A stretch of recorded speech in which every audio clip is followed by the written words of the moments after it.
Ignition sequence starts. 6, 5, 4, 3, 2, 1, 0. Liftoff. We have a liftoff.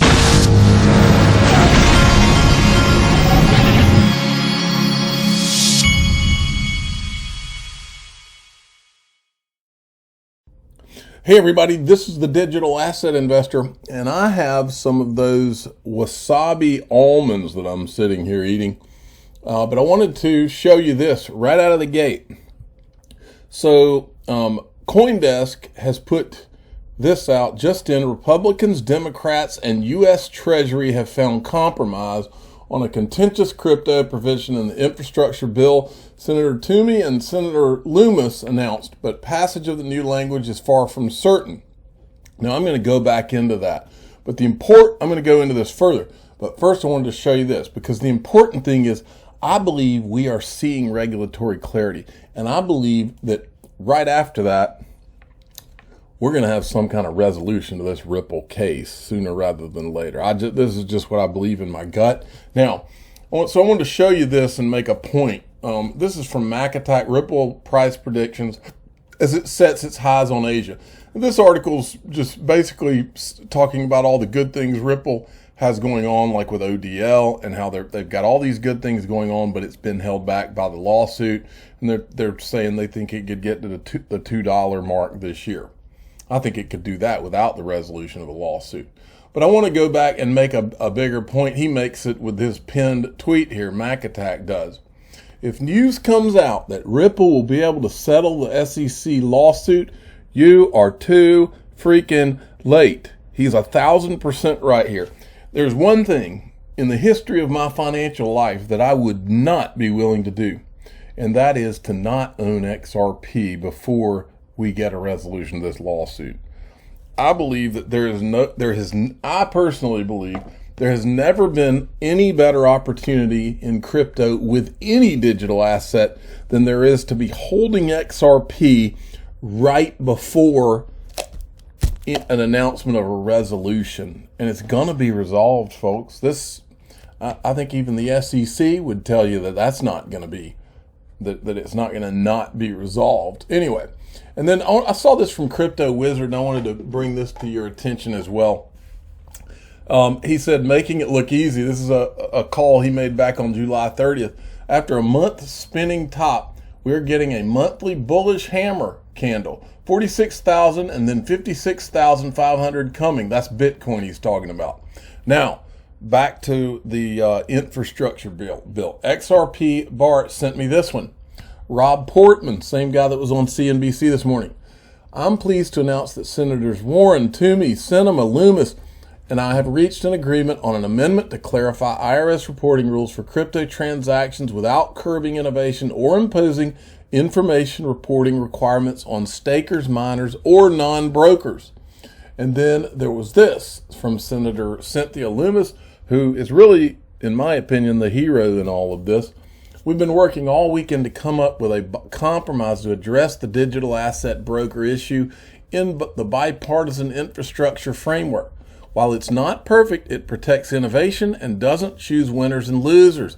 Today, we're going to push for a unanimous consent agreement on the Senate floor, which we are hoping will be successful. While there are bumps in the road, this is how the Senate is supposed to work. So they actually have been got together and did something reasonable. You got to love that. The future is digital assets. She tweeted this out. And then this is her on video. Watch. Let me refresh that. She deserves all the credit in the world. I do believe that long term it will catch on. I believe there are so many innovators in the United States right now. Since China kicked out the Bitcoin miners, allegedly because of energy production, but we all know it's because they don't want the competition for the digital yuan. They want their currency, which is not transparent on the blockchain, but that allows them access to the information on how the digital yuan is being used. We want to make sure that if there is a digital dollar or if stable coin becomes the standard for the fiat currency world, and that the non-fiat currency world can grow and interface with the fiat currency world, that you'll have sort of the best of both worlds. It will allow the non-banked to participate in the economy, just as we've seen people in El Salvador do.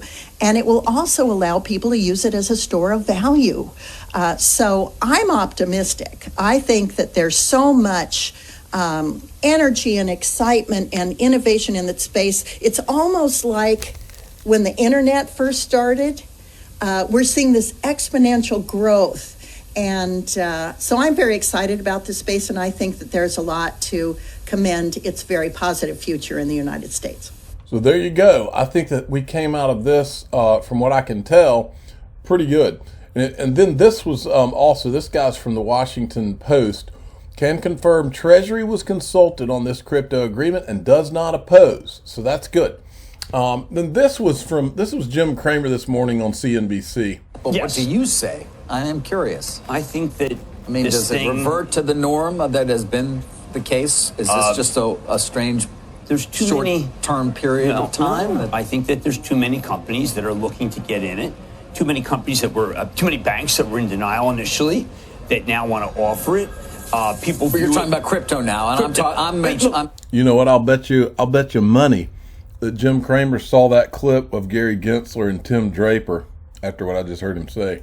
Wondering whether gold, this decoupling from inflation. That's a great call. I think that gold continues to only replace about 1% a year, and I would hold on to gold.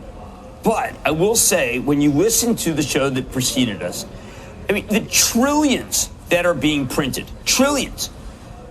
This has become crypto, I don't want to say Bitcoin, has become Rob Portman says we're going to do this. Chuck Schumer says we're going to do this. Well, here's what I'm going to do. I'm going to take my money out of money funds, and I'm going to buy these things because they are the true hedge to the zany nature of our country's Congress. Interesting. That is a three-month high on Bitcoin this morning at 45. Folks, we are watching. You are sitting in the middle of getting the regulatory clarity we've been hoping for since I got in this in 2013, and some people even before that.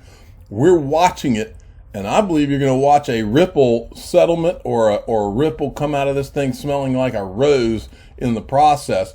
Now, I'm going to play just a little bit of this because this guy was on, he's a Bitcoin guy, but he was on CNBC this morning, had some interesting things to say. Potential pieces of legislation that are in focus and in conflict right now when it comes to this infrastructure bill that's sitting in the Senate here in the U.S. And the bill originally would be focused on creating tax reporting requirements. Then you have these two amendments. Everything's essentially at a gridlock where this is concerned right now, and so much of it hinges on what the definition of a broker for this asset class would be. Break this down for us from your standpoint, given the fact that you are the head of a key cryptocurrency exchange.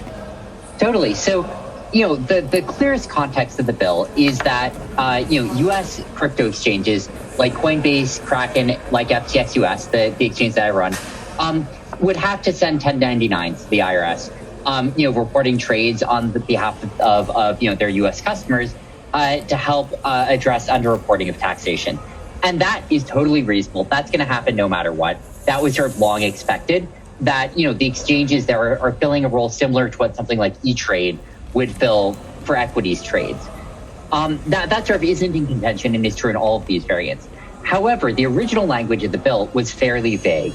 It basically applied to anyone who is making some money and as part of that was doing anything to facilitate a blockchain transfer. And so that could apply to something like, Coinbase or FTX. But that could also apply to someone who makes wallet software for people, or a Bitcoin miner that's getting paid small bits of Bitcoin to mine a block, which contains, some Bitcoin movements in it. That might be trades. And so it's sort of like potentially could touch almost everyone in the crypto industry. So you can kind of see from that what they kind of wanted to get out of there. Okay, This Hester Pierce from the SEC has commented on they settled with Poloniex this morning. I thought this was interesting because it almost looked like Hester Pierce was going rogue a little bit this morning. Thoughts on Poloniex action, which reflects our continued enforce, don't figure out how to reasonably regulate approach. And then this guy says, a good question, which securities were they selling? In other words, you guys, you're going after these companies for selling securities, but you're not telling anyone which things that they're selling are securities and which ones are not. And she says that's part of the problem. When we announce these cases, we won't say which digital assets were securities. See Commissioner Roisman's and my comments here. Now think about how absurd and ludicrous that is. You're going to go after a company and you're going to say, well, we're coming after you because you're selling securities, but we're not going to tell you what you were selling that was securities. That is insane. And that is the problem. That's one of the many problems with the SEC and what's going on. This guy, Stefan Huber, says another crypto settlement after a sunshine meeting. Poloniex settles with the SEC for $10 million due to the sale of alleged securities without registration. Next sunshine meeting is this Thursday, 8/12/2021. Gary Gensler is in settlement mood. let's see. Now James Phelan has been putting out some information on what's going on, some documents that have been filed in the SEC Ripple suit. Breaking: SEC files emergency motion for discovery conference regarding Slack communications, seeks order compelling Ripple to search and produce relevant communications between Ripple employees on Slack. Now, I read through this a little bit, and the gist of it is that Ripple uses or does use a software called Slack, I guess, to message each other internally in the company. And the SEC is saying they don't have all of the requested Slack messages between Ripple employees. That's what this is about. Then there's this from James Phelan. Breaking: parties tee up deliberative process privilege dispute with respect to documents withheld by the SEC based on the SEC's assertion of the privilege. File joint request for 8-page letters addressing issue. And then this guy says, thank you for the update, James. I was wondering when this would be filed by Ripple. It is a joke how long they're taking to hand over papers requested by the court. And he says, well, because the fact discovery ends in 3 weeks, the SEC gets 5 days to respond. I would think that Ripple would file a letter in the next day or two. The issue has no doubt been brewing for some time. Interesting stuff. And this is interesting too. The guys at Tether must be getting a little nervous, and they're trying to be a little bit more transparent. Roughly 93% of Tether's commercial paper and certificates of deposit holdings was rated A2 and above, while 1.5% was rated below A3. But they won't tell you what it is or who holds it. That is what everybody really wants to know. I'm a digital asset investor. I'm not an investment advisor. This is for entertainment purposes only. Please subscribe, hit the like button, and tell your friends and family that if news comes out that Ripple will be able to settle the SEC lawsuit, you are too late. Thanks for listening. Hey everybody, so I recorded this video today and I was going to release it at 6 a.m. on, let me get my date straight, the 10th of August, which is tomorrow. When you're listening to this, it'll be tomorrow. But I was going to release it at 6 a.m. and then I had been talking about the infrastructure compromise, and then the Senate ends up rejecting the compromise in the infrastructure bill. And it said that U.S. Senators Loomis and Toomey announced the compromise. Then it said Richard Shelby filed an objection after attempting to attach his own amendment to increase military spending. Then Bernie Sanders objected to the Shelby motion, resulting in Shelby then objecting to the overall compromise. So they pretty much destroyed the thing. Then Jake Travinsky came and he said, Senator Richard Shelby has objected to the compromise amendment. He didn't get his own amendment for $50 billion in defense spending, so he's against all others unless he changes his mind. That's it. The compromise amendment's dead. FYI, he's retiring at the end of his term. So this really set off a firestorm. Now we've got Representative Darren Soto joined bipartisan blockchain caucus co-chairs Tom Emmer, Bill Foster, David, let me see who this is, David Schweikert.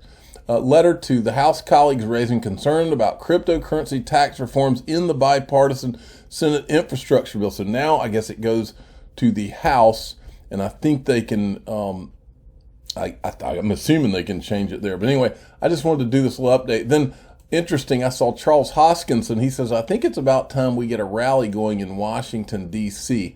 I'm going to make some phone calls. More on this later. So this will be interesting right here. So anyway, just wanted to add this little amendment to the video that you just watched.